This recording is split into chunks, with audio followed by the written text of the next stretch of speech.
नमस्कार. आज नंदुरबार शहरमध्ये ईदची मिरवणूक दरम्यान 19 तारीखला ईदची मिरवणूक जुलूस निघणार होती.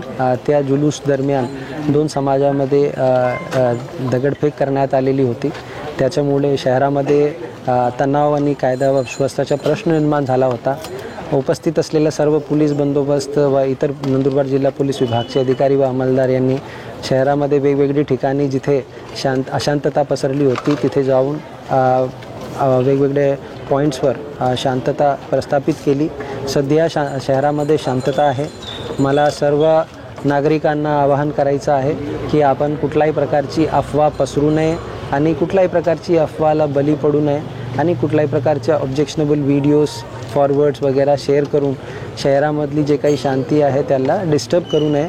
अशा करणारे जे काही लोक आहेत त्यांच्या विरुद्ध कडक कायदेशीर कारवाई होईल. या घटनेमध्ये जे काही लोक रेस्पॉन्सिबल आहे, जे काही लोक कारणभूती आहे दोन्ही समाजाचे, त्या सर्वांना आयडेंटिफाय करून त्याच्यावर कायदेशीर कारवाई सख्तपणे होईल अशी ग्वाही देतो. सर्वांना पुन्हा एकदा आवाहन करतो की जिल्ह्याची पोलीस दला आणि जिल्ह्याचे जे पोलीस प्रशासन व सर्व विभाग आहे त्यांना सहकार्य करावा आणि शांतता प्रस्थापित करण्यामध्ये आमचं कॉपरेशन द्यावं. काही मेजर जखमी नाही आहे. काही गाडीवर जे दगड आले होते त्याच्यामुळे गाडीचे काच फुटलेले आहे. अधिक असेसमेंट करून आपल्याला पुन्हा मी माहिती देतो.